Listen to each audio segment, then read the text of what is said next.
Vibrante ha sido el programa de hoy. Lo vamos a coronar con lo mejor que nos pasa cada viernes. Hechos y personas de una semana como esta, con Ricardo Sánchez. ¿Acaso porque he comenzado a vivir el año número 70 de mi módica existencia he decidido escribirme una carta a mí mismo?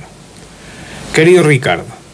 me gustaría saber qué ha quedado de aquel pibe que a los 6, 7, 8 años iba todas las tardes a visitar a don San Pietro, ese viejito que vivía al otro lado de la tapia que separaba tu casa de la suya,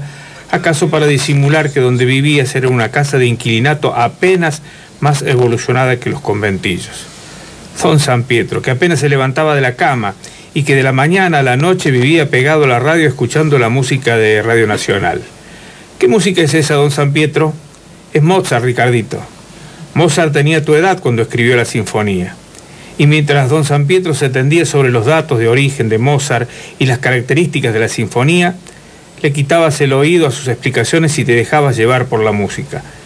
¿Quién eras exactamente, Ricardito, si a vos lo que te importaba realmente era si Antonio Roma se iba a recuperar a tiempo de su lesión para jugar el clásico por el que pasaría de la historia y ahora estabas allí durito, escondido detrás de la vals que te dejó petrificado, sin siquiera pegarle un mordisco a la galletita de agua con la que puntualmente te invitaba don San Pietro cada vez que tu mamá te mandaba a preguntarle si necesitaba algo?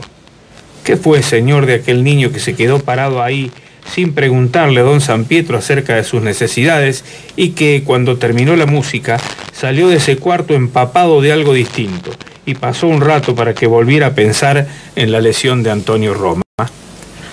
Me gustaría saber qué ha quedado de aquel chico de 10, 11 años, de antes de alcanzar la edad de la razón, que se sentía el rey de la calle Pueyrredón,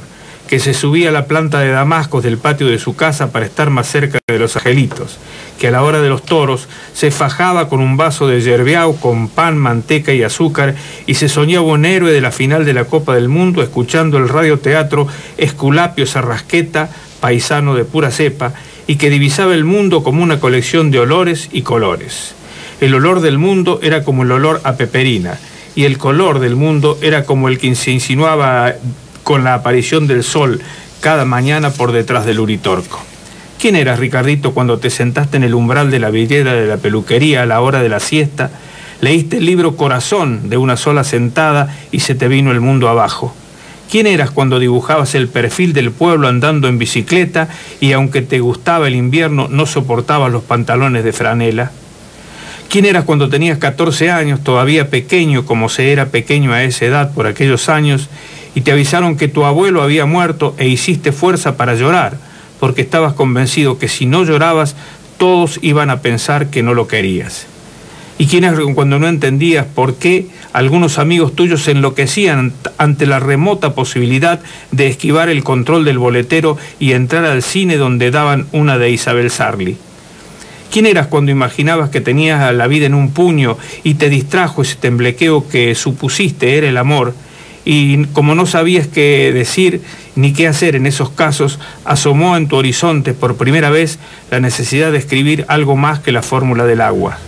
¿Qué fue, señor, de aquel pibe que mientras ella pensaba en otra cosa y vos tenías todos los números comprados para participar del Festival Nacional de la Tristeza, sintió por primera vez el calor de las palabras? Sin otro particular, instalado en este lugar a la intemperie que ha transcurrido desde que alcanzaste la edad de la razón,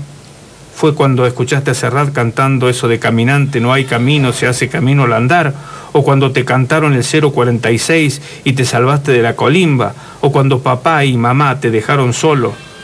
y esperando todavía alguna respuesta, y deseando que los que rodean a este que has venido a ser acepten seguir haciéndole compañía,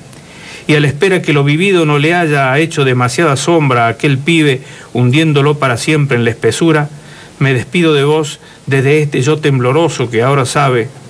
que aunque afuera es tarde y hace frío, y aquellas ilusiones nunca volverán a ser las mismas, y aquel yo no ha dado los frutos con los que soñaba, a pesar de todo, la vida vale la pena si uno no se deja seducir por el olvido y se hace fuerte y resiste.